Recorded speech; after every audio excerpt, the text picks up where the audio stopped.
ಕಥಾಲೋಕ YouTube ಚಾನಲ್ಗೆ ಸ್ವಾಗತ. ಇಂದಿನ ವಿಡಿಯೋದಲ್ಲಿ ಮಹಾವೀರ ಜಯಂತಿಯ ಬಗ್ಗೆ ತಿಳಿಯೋಣ.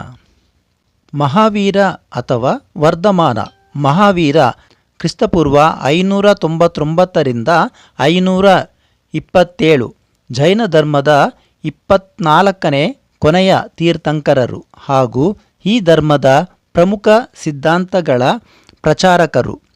ಅಹಿಂಸೆ ಪರಮೋ ಧರ್ಮ, ಅಹಿಂಸೆಯೇ ಮೂಲ ಮಂತ್ರವಾದ ಜೈನ ಧರ್ಮ ತ್ಯಾಗ ಪ್ರಧಾನವಾದ ಧರ್ಮ ಅಥವಾ ಪ್ರಥಮ ತೀರ್ಥಂಕರರಾದ ಭಗವಾನ್ ಋಷಭ ದೇವರಿಂದ ಪ್ರಾರಂಭವಾಗಿ ಭಗವಾನ್ ಮಹಾವೀರರವರೆಗೆ, ಭಗವಾನ್ ಮಹಾವೀರರಿಂದ ಹಿಡಿದು ಇಂದಿನ ದಿಗಂಬರ ಶ್ವೇತಾಂಬರರವರೆಗೆ ಈ ಅತಿ ಪ್ರಾಚೀನ ಧರ್ಮವು ಸರ್ವದಾ ತ್ಯಾಗ, ವೈರಾಗ್ಯ, ತಪಸ್ಸು ಇವುಗಳಿಗೆ ಮಹತ್ವ ನೀಡಿದೆ.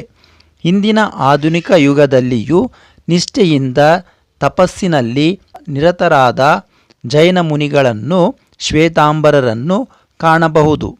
ವೈಶಾಲಿ ನಗರದ ದೊರೆ ಸಿದ್ಧಾರ್ಥ ಹಾಗೂ ತ್ರಿಶಾಲಾ ದೇವಿಯವರಿಗೆ ಜನಿಸಿದರು. ಓದಿನಲ್ಲಿ ಮುಂದಿದ್ದ ಇವನಿಗೆ ಗುರುಗಳು ಸನ್ಮತಿ ಎಂದು ಕರೆಯುತ್ತಿದ್ದರು. ಮಹಾವೀರರು ತಮ್ಮ ಜೀವನದ ಪ್ರಥಮ ಭಾಗವನ್ನು ಅತ್ಯಂತ ಕಠೋರ ತಪಸ್ಸಿನಲ್ಲಿ ಕಳೆದು ಕಡೆಯ 30 ವರ್ಷಗಳನ್ನು ಜೀವಿಗಳ ಉದ್ಧಾರಕ್ಕಾಗಿ ಮುಡಿಪಿಟ್ಟರು.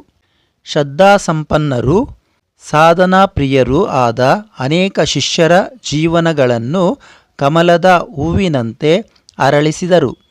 ಈ ಶಿಷ್ಯರುಗಳಿಗೆ ಗಣಧರರೆಂದು ಹೆಸರು.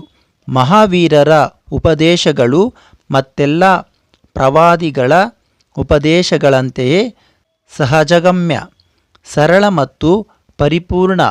ವೈಶಾಲಿಯಲ್ಲಿ ಜನಿಸಿ ತಮ್ಮ 72ನೇ ವಯಸ್ಸಿನಲ್ಲಿ ಬಿಹಾರದ ಪಾವಾಪುರಿ ಎಂಬಲ್ಲಿ ನಿರ್ವಾಣ ಹೊಂದಿದರು. ಎಲ್ಲರಿಗೂ ಮಹಾವೀರ ಜಯಂತಿಯ ಶುಭಾಶಯಗಳು. ಧನ್ಯವಾದಗಳು.